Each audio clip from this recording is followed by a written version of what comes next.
Welcome back to I Don't Need an Acting Class with Milton Justice. Milton and Patrick Qualiano will begin in-person classes in New York on September 14th. For more information, go to www.theactorlab.nyc. James spent a year building the beach. Rashad has spent countless sessions building a man he saw watching two pigeons fight over food in the rain. And he keeps going back to this guy. He's trying to make him interesting. Finally, he sort of almost made a breakthrough yesterday. And the reason was he stopped trying so hard to be brilliant. He stopped trying so hard to make me happy, which, as all of you know, is not possible. I'm like Grace. You know, you go to a movie and somebody says it was good, and you go, why? Why do you think it was good? I mean, come on, talk to me here. Oh, you think that makes it good? I think you know when you make a really good choice. That's part of being an actor. Being able to play it honestly is something else. That's really a journey. Yolandi makes great choices all the time, but she has difficulty playing them because she kind of makes them objectively like a writer. That's different. It's developing the ability to layer in tiny bit a choice. I can believe that it's a country road. I can believe that. So today I'm just going to I was walking down a country road, and I can believe that. And maybe that's all I can believe today. Then I add an element to it. Then I tweak it. I say, it almost seemed like a quiet country road. Now I've added an element. Now I have added an element called my attitude towards it. So now my country road that I like, it's very calming, this road. Maybe that's all I can believe today, but I believe it. I believe it. Nobody can accuse me of not walking down a country road because I own that road. When I come back to it, and I just lived with it, I'm, I didn't see that before. This is unbelievable. But this country road, it has a wood fence along it, but unbelievably, it's brushed white. Wow. I didn't see that before. I just went back to live with it, and something appeared, and oh my God, now it's going crazy. And I'm saying to myself, stop, stop, stop. There's green grass, beautifully rich green grass along the side of the road by this fence. Every time I go back to it, it gets bigger and bigger and bigger and bigger. But you see what I mean? And so now it's just huge, and it's early morning. That's fun. Does that help, Rux? A lot, actually. It just because it's been going around in my head and you've just given me like a lot of perspective on things. We notice things that are an event. We just don't know that that's what they are, but that is what they are. We instinctively know what is good theater because we instinctively register things all day long. Think of something like some small thing that you saw yesterday or the day before or this week, just a small thing that you saw that you say to yourself, yeah, I just saw this thing. Because I want you to begin to start recognizing that you instinctively in life know what good theater is. Can I give an example of something I saw this morning? I Yeah. think. So we went out to this antique festival and we had to stop by the bank. And on the way to the bank, we passed Stop. Oh, this okay. street. Wait, stop. I want all of you to stop setting up the scene. I want you to stop giving a huge background because you're already boring me to death. Do you see what I mean? Look, this is the thing that I'm trying to get all of you to stop doing. Going to the bank could be interesting, but it's not. What you all are doing is setting the scene And because you're setting the scene, you are moving yourself into this monotonous tone. I want you to go to the event. What did you see? So this guy was sitting out on a street patio in front of this bar, and he had both his feet kicked up on the table. He had a coffee in one hand and a beer in the other, and a cigarette hanging out of his mouth that he was like holding with his teeth. And he was like leaned back, and he's just like singing along to something. I couldn't hear because I was in the car, but he's just like having a good old time. And he must have been done with the cigarette because I just saw it like fly out of his mouth. And I tried to take a Okay, picture. I was like, this guy is something. Stop. And then Thank we you. drove off. Okay, So that was stop. Stop driving off. Stop being in the car. Stop deciding that he was through with the cigarette. In other words, just look at what you saw. It was great. And then you said, and he must have been through with the cigarette. And when you said it, you dropped out of it. It was a bore. And then you just spit the thing. You didn't have to tell what his motivation was. Do you all see what I'm trying to get you to stop doing? Don't give your character, don't give your images a motivation. Don't say what they were thinking. Let the fact that you saw it be enough. Go to the event. What you saw, that's what makes it work. The fact that you were in a car, the fact that you were going to a thing, the fact that you were going to the bank, none of that. That is all garbage that is complicating your work and keeping you to get to the good stuff. Stop setting the scene. I need to stop doing all of that because that's what's dragging me down. I'm drowning in a sea of insignificant details instead of just going to what feeds me. Does that make sense? Somebody else, an event, something that happened. I have something. Okay.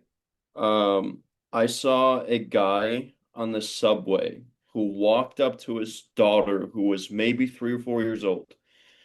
And this was after she had just gotten done sobbing. And he looks at her and he goes, "Are you done now? Because you know you've ruined my fucking mood." And I was like, wow. Wow. Great. Great. See what I mean? Snippet.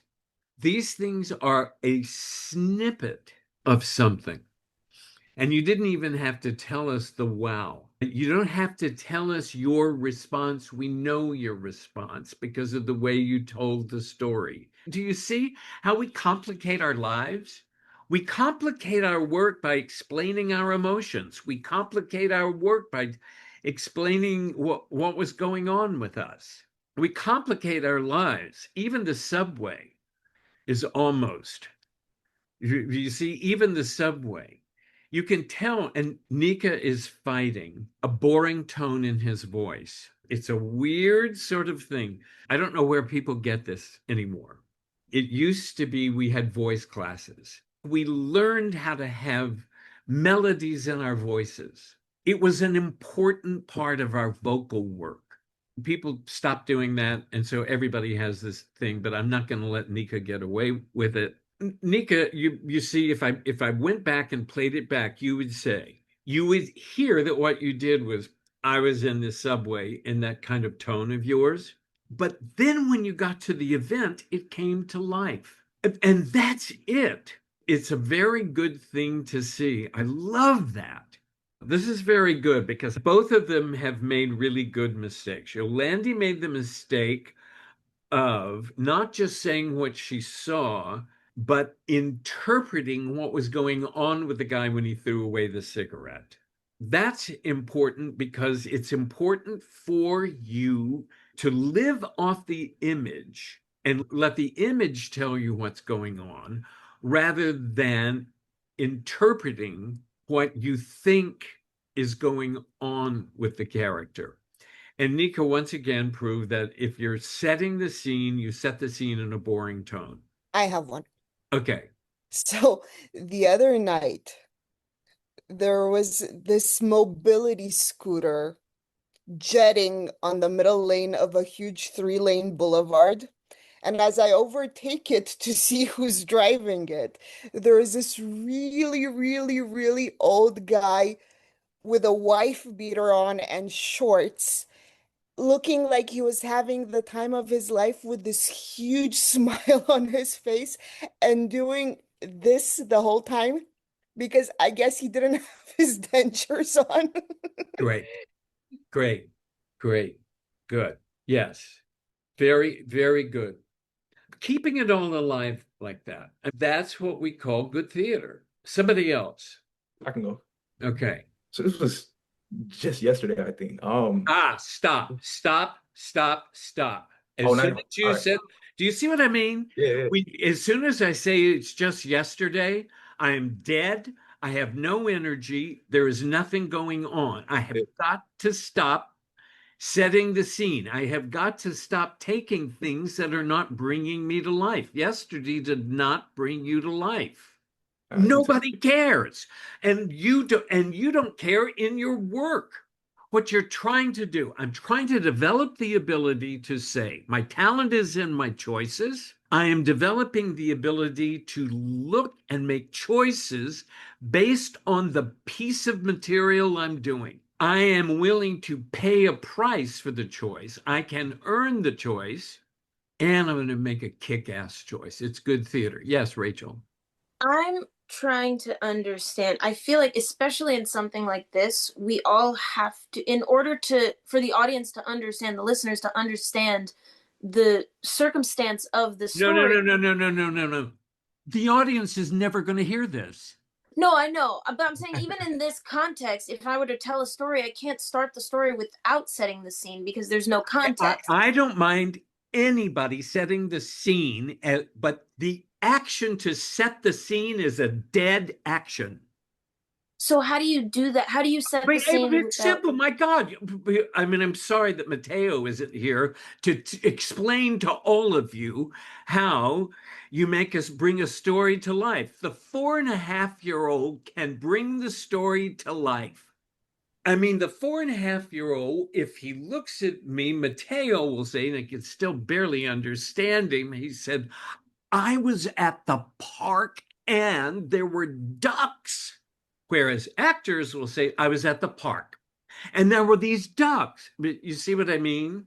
I mean, this is what I'm telling you. It is all has to bring you to life. It is too hard for you to pull yourself out of the depths of description. And this is the thing that I'm telling you. We do it all the time. In life, you do it all the time. Oh my God, I was on the subway the other day. Jesus Christ. I mean, this is, I, I was talking about it earlier. I mean, we're talking about a city where it rains, half the year and the subway closes. Well, every single thing, everything. When I say I was on the subway the other day, it is alive because it's life. In life, we do this. Milton, what's helped me, because I had a huge problem with like performing and going into performance mode, and I still fight it to this day, but a note that he gave me was cut the bullshit, and that's helped me a lot because I can recognize now, at least I can recognize what's bullshit and what's like the meat of it, which is what I'm usually trying to work up to. So that helped me personally. I use a lot of really technical terms in my teaching. Cut the bullshit. I'm very popular in academic circles because of it. All right, Rashad, try again.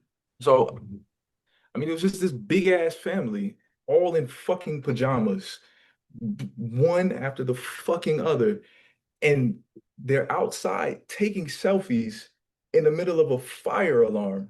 The yesterday shit, well, I wasn't trying to set it up. I was just saying. Yes, I know, but you were boring us to death with yesterday. Stop being defensive. Listen to me. I'm right. I yield the floor. This is not a competition. You will not win. Don't even try.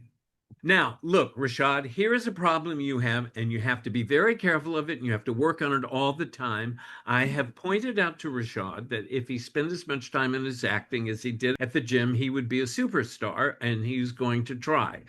But do not force where you want to go with this.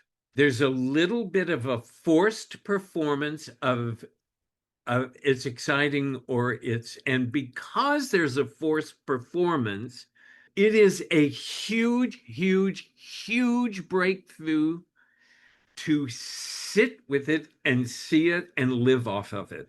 Yes, Douglas. Technically, it's not for the person you're talking to right now.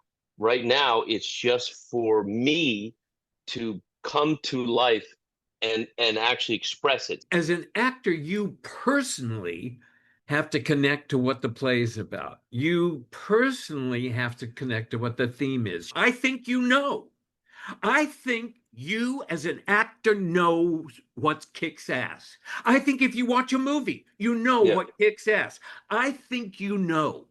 I think you underestimate yourself if you think you don't know. I think you know. I think you know when you make a kick-ass choice. I think it's physiological.